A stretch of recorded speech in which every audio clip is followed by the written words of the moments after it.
પૂર્ણાંક અને દશાંશ સંખ્યા વિશે આપણે અભ્યાસ કરીશું. તો અગાઉના વિડિયો લેક્ચરમાં આપણે સ્વાધ્યાય 2.4 સુધી અભ્યાસ કરી ગયા હતા. તો આજના વિડિયો લેક્ચરમાં આપણે સ્વાધ્યાય 2.5 થી અભ્યાસ કરીશું.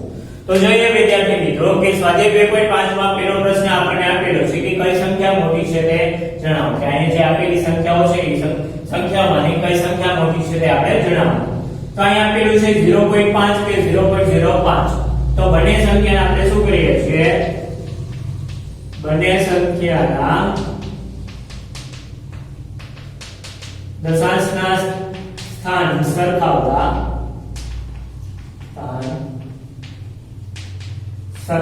તો બંને સંખ્યાના દશાંશના સ્થાન સરખાવીએ તો પેલી સંખ્યાના દશાંશનું સ્થાન છે 5 અને બીજી સંખ્યાના દશાંશનું સ્થાન છે 0. તો 5 ગ્રેટર ધેન 0 થશે કે 5 છે 0 કરતા મોટા છે. તો આના ઉપરથી આપણે કહી શકીએ કે 0.5 એ ગ્રેટર ધેન 0.05 થશે. 0.5 છે ગ્રેટર ધેન 0.05 કરતા મોટી સંખ્યા છે. ત્યારબાદ આગળ જોઈએ તો બીજી સંખ્યા આપણને આપેલી છે 0.7 કે 0.5. તો શું કરીએ છીએ? બંને સંખ્યાના દશાંશના સ્થાન સરખાવીએ છીએ. તો બંને સંખ્યાના દશાંશના સ્થાન સરખાવો.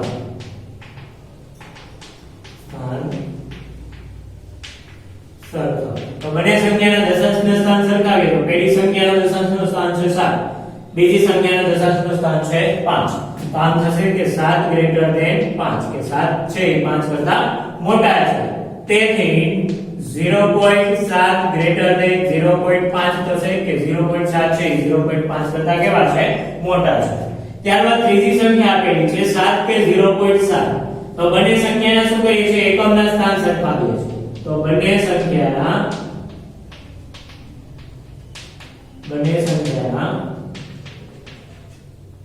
એકમના સ્થાન સરખાવતા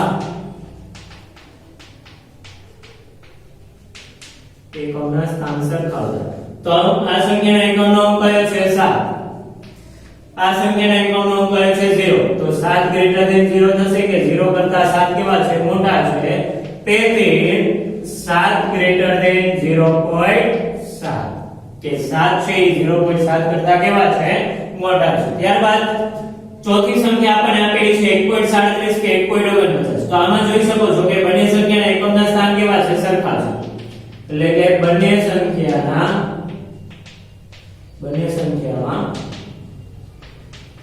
એકમના સ્થાન સરખા છે. કે બંને સંખ્યા છે તો બંને સંખ્યામાં એકમના સ્થાન કેવા છે? સરખા છે.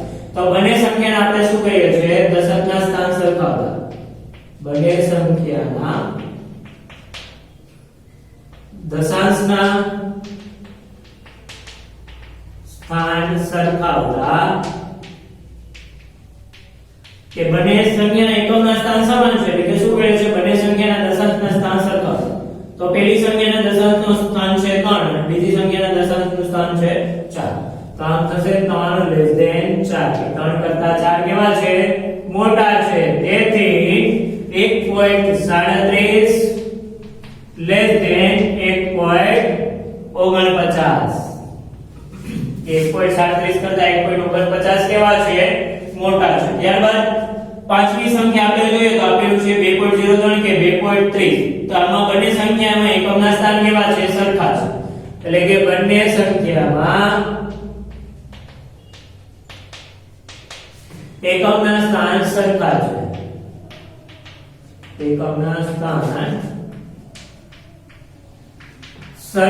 તો બંને સંખ્યાના એકમના સ્થાન સરખા છે. તો આપણે શું કરીએ? બંને સંખ્યાના દશાંશના સ્થાન સરખાવીએ છીએ. એટલે કે બંને સંખ્યાના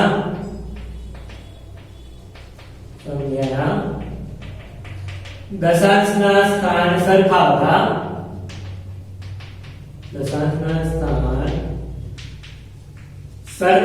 તો પેલી સંખ્યાના દશાંશનું સ્થાન કયું છે? 0 અને બીજી સંખ્યાના દશાંશનું સ્થાન છે 3.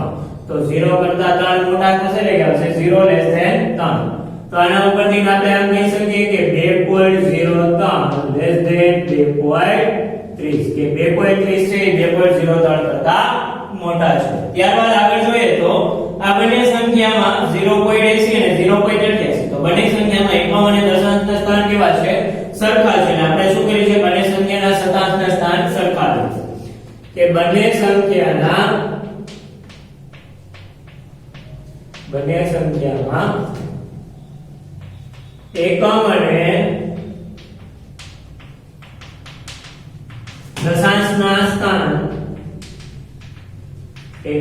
અને દશાંશના સ્થાન સરખા છે કે બંને સંખ્યામાં એકમ અને દશાંશના સ્થાન કેવા છે?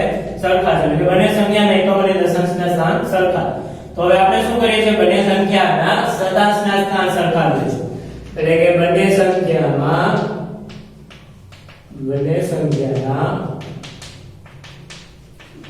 શતાંશના સ્થાન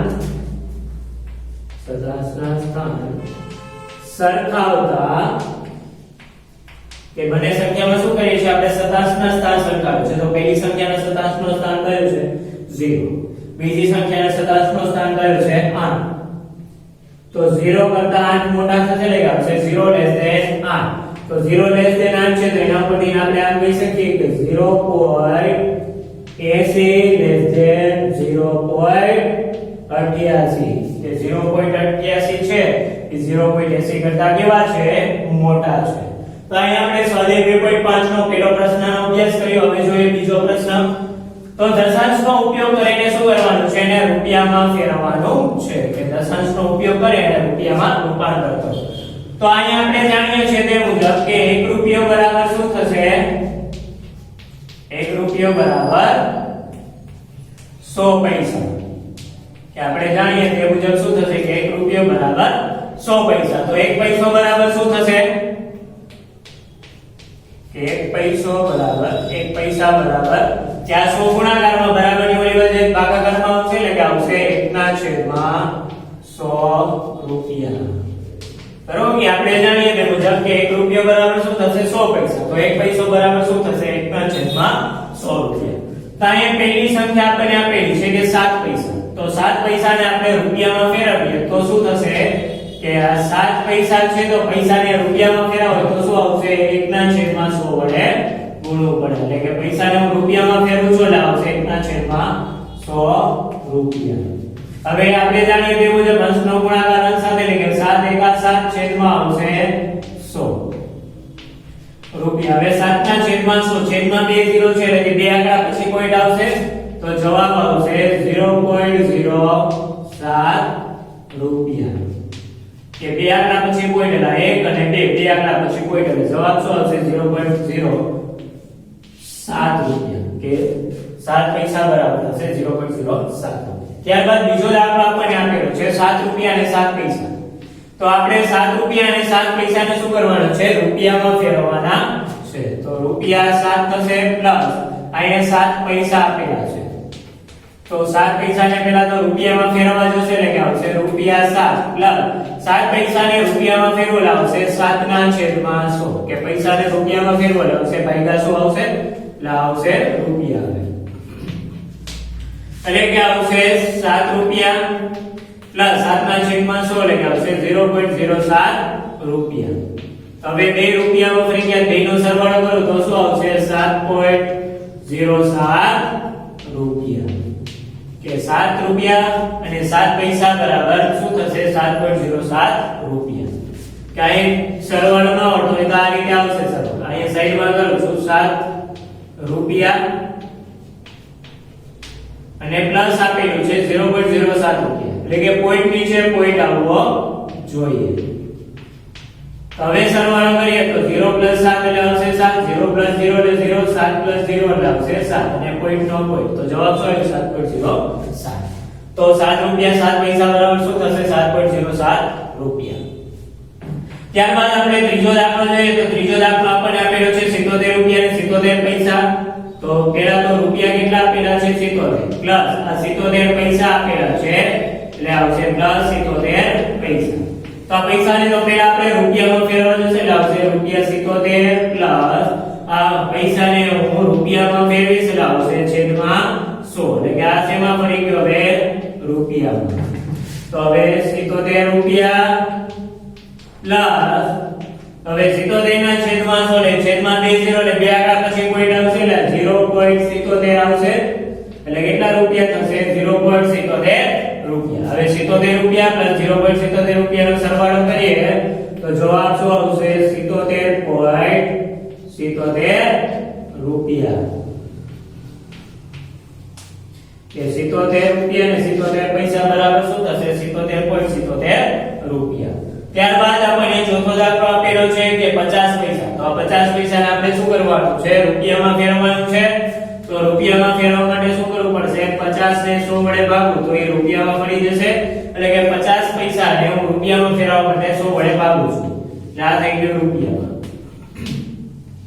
હવે છેદમાં 2 0 છે એટલે બે આંકડા પછી પોઈન્ટ આવશે 0.50 રૂપિયા એ છેદમાં 2 0 છે એટલે બે આંકડા પછી પોઈન્ટ 1 અને આ બે આંકડા પછી પોઈન્ટ એટલે જવાબ શું આવશે 0.50 તો આ જ પદ્ધતિનો અભ્યાસ કરી અને પાંચમો દાખલો છે તે તમારે જાતે ગણવાનું છે કે 235 છે તેને તમારે રૂપિયામાં ફેરવવાના છે એટલે કે આ જ પદ્ધતિને મુજબ આ પાંચમો દાખલો તમારે જાતે ગણવાનો છે ત્યારબાદ આપણને ત્રીજો દાખલો આપેલો છે કે ત્રીજામાં 5 સેમી ને મીટર અને કિલોમીટરમાં ફેરવો પહેલા તો આપણે જોઈએ તો આપણે જાણીએ તે મુજબ કે 1 સેમી બરાબર શું થશે 1 સેમી બરાબર 10 મિલીમીટર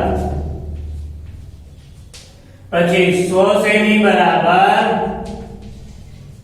1 મીટર અને 1000 મીટર બરાબર 1 કિલોમીટર એટલે કે આવશે 1 કિમી બરાબર તો આપણે જાણીએ છીએ મુજબ કે 1 સેમી બરાબર શું થશે 10 મિલીમીટર 100 સેમી બરાબર થશે 1 મીટર અને 1000 મીટર બરાબર થશે 1 કિલોમીટર એટલે કે 1 કિમી તો આ જે 5 સેમી આપેલું છે એને આપણે મીટર અને કિલોમીટરમાં ફેરવવાનો છે તો લખીએ આપણે અહીંયા કે 5 સેમી હવે 5 સેમી ને આપણે મીટરમાં ફેરવવાનું છે એટલે આવશે છેદમાં 100 વડે ભાગવું તો એ સેમીમાંથી મીટરમાં ફરી જશે કારણ કે 1 મીટર બરાબર 100 સેમી આપેલું છે તો સેમી ને આપણે મીટરમાં ફેરવવા છે તો આ 100 ગુણાકારમાં તો આની બાજુ આવશે ભાગાકારમાં થશે એટલે કે સેમી ને મીટરમાં ફેરવવા માટે કેટલા વડે ભાગવા પડશે 100 વડે એટલે કે 5 ના છેદમાં 100 મીટર હવે છેદમાં 2 0 તો બે આંકડા પછી પોઈન્ટ આવશે તો આવશે જવાબ 0.05 મીટર કે 5 સેમી બરાબર કેટલા થશે તો 0.05 મીટર હવે 5 સેમી ને આપણે કેમાં ફેરવવાના છે કિલોમીટરમાં ફેરવવાના છે એટલે કે 5 સેમી હવે એને આપણે કિલોમીટરમાં ફેરવવાના છે તો ભાગ્યા કેટલા આવશે પહેલા તો સેમીમાંથી મીટરમાં ફેરવીએ તો કેટલા આવશે 0.05 મીટર આવ્યું હવે મીટરમાંથી આપણે સેમીમાં ફેરવીએ ત્યાં મીટર સેમીમાં હતું સેમીમાંથી મીટરમાં ફેરવું હવે મીટરમાંથી આપણે શું કરીએ છીએ ને કિલોમીટર એટલે કે કિમીમાં ફેરવીએ તો કેટલા વડે ભાગવું જોશે 1000 વડે એટલે આવશે 0.05 છેદમાં 1000 કે 0.05 છે આ મીટર ને હું 1000 વડે ભાગીશ તો એ શેમાં ફરી જશે કિલોમીટરમાં આવશે કિમી તો છેદમાં 3 0 તો હજી 3 આંકડા પછી પોઈન્ટ આવશે તો 0.000.5 કિલોમીટર કે અહીંયા પોઈન્ટ અહીંયા તો હજી 3 આંકડા આમ જશે કારણ કે છેદમાં 3 0 છે એટલે 3 આંકડા પછી પોઈન્ટ હજી 3 આંકડા 1 2 અને 3 આંકડા પછી પોઈન્ટ એટલે જવાબ શું આવશે 0.00405 કિલોમીટર તો 5 સેમી બરાબર થશે 0.05 મીટર અને 5 સેમી બરાબર થશે 0.405 કિલોમીટર ત્યારબાદ આપણને બીજો દાખલો આપેલો છે કે 35 મિલીમીટર ને સેમી મીટર અને કિલોમીટરમાં ફેરવો તો આ 35 મિલીમીટર આપેલું છે ને પેલા સેમીમાં પછી મીટરમાં અને કિલોમીટરમાં ફેરવવાનું છે તો જોઈએ આપણે પહેલા આપેલું છે 35 મિલીમીટર તો મિલીમીટરમાંથી પહેલા હું સેમીમાં ફેરવું છું એટલે આવશે ભાગ્યા 10 કે સેમીમાં આ ફેરવવા માટે શું કરું છું 10 વડે ભાગું છું એટલે કે મિલીમીટરમાંથી સેમીમાં ફેરવવા માટે શું કરવું પડશે 10 વડે ભાગવું પડશે આવશે 35 ના છેદમાં 10 છે એટલે કે 1 0 છે તો આવશે એક આંકડા પછી પોઈન્ટ આવશે 3.5 સેમી એટલે કે 35 મિલીમીટર બરાબર થશે